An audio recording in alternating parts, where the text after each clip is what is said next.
korbeessa qofataanii dhalaa walitti maka. Injilanni Yesuusis ifoo barattoota isaa keessaa dhalaa tokko illee filannee bara keessaa hin qabuun. Ijoo maaliif waan sana? Awwaan sun garuu na dhibaa ustaadha waa'ee dhalaa filachuu dhabuusan. Dhiira malee hin jaallatu Yesuus. Laa nama isa nama 70 jiru sana keessa dhiirri hin jiru bara.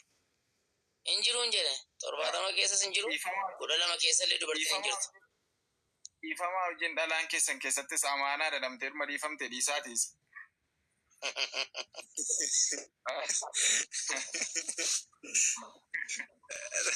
Ya Wabi jirta nagaa kedhaat. Dagaa dhabidi. Jirra wallahi galata rabbi. Wabi kana jiru amalli isaa tokko mutuuni miidiyaa kana irratti isaan barini amala isaa bariyani. Yani yeroon isiniin jedhu. Ana roman argee jabooti. Amala nama ajaa'ibu wayi amala ijoollee musliimaa wayi qaba. Rabbi waan jaallatuuf isaaf haa kennu. Amin. Waan rabbi jaallatu caalaa moontan barbaadu hin jiru ka. Amin. Jedhaam itti fufaa du'aa jecha. Wallah. Waan ofii jaallatu rabbi siif haa kennu inshallah. Beeki waan ofii jaallatu waan baay'eetu jira waan ofii isaatti jaallatu. Keessaa raqaaliin tokko bichaadha. Rabbiin ilaal waan ofii jaallatu kan bakka gaarii si kaa'u kan yeroo isa qabatte lamuu hin canna qabne bakka hundattuu hin canna qabne rabbiin siif haa kennu inshallah. Amin. Akana barsiisaa Abuutalaa bakana gaatu. Allah barakatuh. Wa alaikum assalam wa rahmatullahi wa barakatuh. Hayyakum. Olaan Yesus burree miti ustaadha. Isinis burree irraa jijjiira. Dogoggora. Burree dhaamsa tokkotu isaati seexana jedhamee burree dhaama.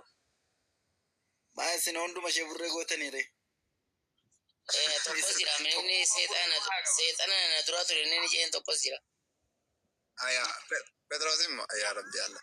By the way Petrosin naaf taana amalli Petros tokko naaf taabeetu ustaad. Dhagaadha jedhee irratti jaalladhu. Anis bakka amalli isaas fudhateera amalli dhagaa ta'us. Phaawulos isa kamiin as keessa? Phaawulos olaa miti baro. Olaa ta'uu ni mormani beektaati. Macaafa keessatti olaa ta'uu ni mormanni. Hoolotumatti mataa dabse kennee qaxxaamuratti galee kan adeeni. Hoolota waliin ta'u by the way.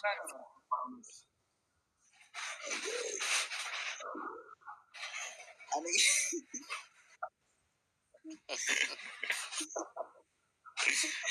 Ajaa'iba jaalee. Warri waan jettan immoo jalatti awwabii qofan bakka bu'aa. Warri ortodoksii bakka bu'uu barbaadani kun bakki tokko banaadha kottaa dubbadda an bakka kana barachuun dhufa malee an ortodoksii bakka bu'ee dhufne wabiin bakka bu'ee dhufe waa tokkitti bakka ortodoksii bu'ee falmuullee hin barbaadu guyyaa tokko keessaa guyyaa tokko jechuudha dhugaan isiniin jedha an eessallee kana naqu wabii bakka bu'eeti ofii kiyyaa barachuu waan hin barbaadudha dhimmi kun dhimma lubbuu qofaa an baradheef ortodoksii hunda jannatatti naru wabii qofan bakka bu'ee wabii qofan fayyada waan ta'eef jennaan warri ortodoksii bakka buutanii falmitan seenuu dandeessu yoo feetan sagalee kiyya waraabaa akkuma deengada mana bu'aazitti na waraabdan jechuudha. An falmuudhaaf illee intinaan jiru waan gaafii natti ta'e qofan gaafadhaa iddoo kana taa'ee barachuun immoo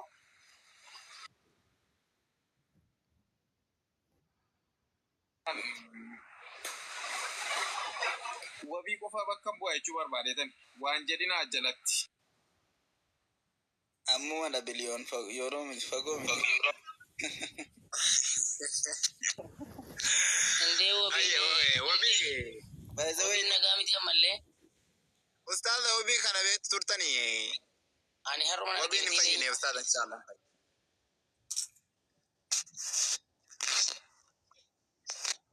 Ajaa'ibai.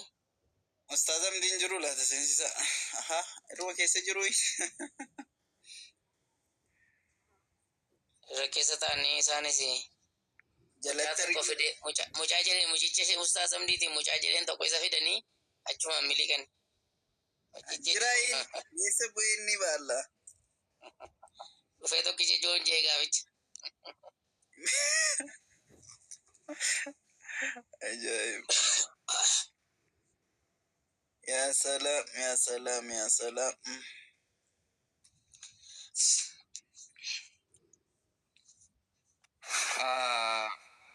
abbaa caali ustaaz gaafii waan natti gaafii ta'e tokko sin gaafachuudhaaf naaf eeyyamama. Maarree. Hayyee. Maqaa hoolota kanaatiin. Maqaa hoolota kanaatiin osoo hin taane kan warra hoolotaarraa osoo hin taane keessanumarraan gaafachuu barbaada. Ishina gaafadhu. Qaldina. Hayyee. Amantaa musliimaa jechuun kan waaqessu Allahadha. Daandii Nabi Muhammadin hordofu. Daandii nabiyyoota hunda hordofna. Daandii nabiyyoota hundaa hordoftanu malee isii kana gaafachuu barbaadee miti isiin daafina rakkoon qabu.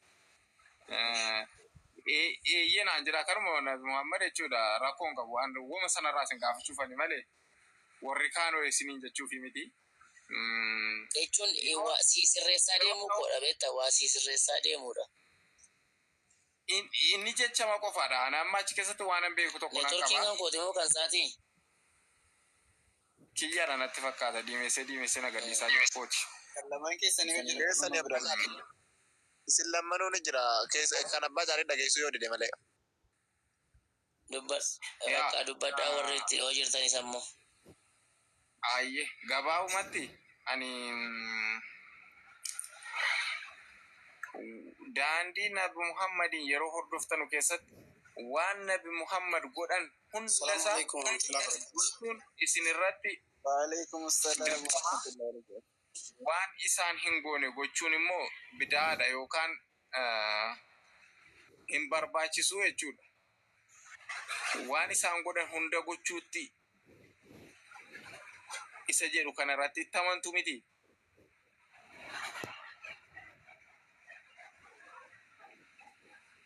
Warri kaan nagaamu sagaleen kiyya. Warri kaan naaf deessan. Dhaggeeffama maal jechuu jirta? Yeroo amantaa musliimaa keessatti amma kan haqaan gabbaramu Allahadha, Rabbidha. Kan immoo daandii isa Nabi Muhammad ergamaa Rabbii jettanii yeroo amantan keessatti akka barsiisa amantaa keessaniitti illee waan isaan godhanii darban fayyaa isin irratti dirqamadha. Waan isaan hin goone gochuun immoo bidaadha jettu. Kun dhugaadha miti.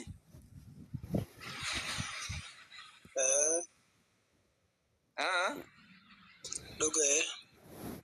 Hayyee yeroo akkana ta'u Nabi Muhammad ijoollee waggaa 9 fuudhanii jiran. Musliimonni hundi akkamitti ijoollee waggaa 9 fuudhuu hin dandeenye? Mirga isaati fedhinnaa isaati inni. Barsiisa amantaa keessanii keessatti waan isaan godhan hunda gochuun dirqamadha. Waan isaan hin goone gochuun immoo bidaadha jedhama. Kana jechuun gocha isaanii keessaa isa tokko miti. Aishaan waggaa 9 turte gaafa isaan fuudhan. Kana jechuun musliimonni marti daa'ima waggaa 9 fuudhuu ni danda'a. Anamma waan kana yeroon isin gaafadhu ifamaa jenna.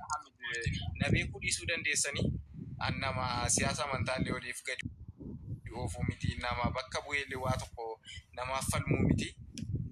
Waan natti gaafii ta'e tokko baree ofii kiyyaan na fayyada waan hin jedhuuf qofaadha kanan gaafadhu. I think nama dhaqee dhimma amantaa kanallee kan ofiis kan namaas baree achi fageessee miti. Hawwan baraa deemurra waan saadda baafachuu nama barbaadu qofaadha. Ishee kana. Meemee. Tole gaariidha. Yaada keessa hubatan fedheetan abdii qabu. Alhamdulillah sallallahu alaihi wasallam. Waan jettee ati mee dura irratti warri obboleewwan kiyya islaamaa assalaamu alaikum warahmatullahi wabarakaatuhu sinin jedha warri gubbaa gadallaa. Baga walitti deebine alhamdulillah. Warri kiristiyaanaa dagayni rabbii ol aanee nama tokkichummaa rabbii qabate irratti harasaa nama qabate irraa jiraatu. Obboleessi waan jedhe Nabi Muhammad sallallahu alaihi wasallam waan inni godhe hunda gochuun dirqama ta'e inni isaan dhiisan hin godhin hunda dhiisuun dirqama waan ta'eef ومالف دائما دقرتي دبرتي وقا سقلي فودي مالف السنخو دبرتي وقا سقلي ينفوني لا وان جدوف أنتو كفارتي أكانين تيا برقيتي وان إرقم رب صلى الله عليه وسلم قدن قوتر قوتتي دير كما قلوك أبنى جيو جنة نتي الفات وبلسو تكاوس نتي الفات أكمي يوخجة تاتي إرقم رب صلى الله عليه وسلم وسؤال كالليلي خي دابتي صلاة فول رحمن دابتوتي هي مال قد ميلي ساخم بك أي حاجة ديجي يا ستككي حاجة ربين إرقم هاتي تيني عايش ما نتيتو توني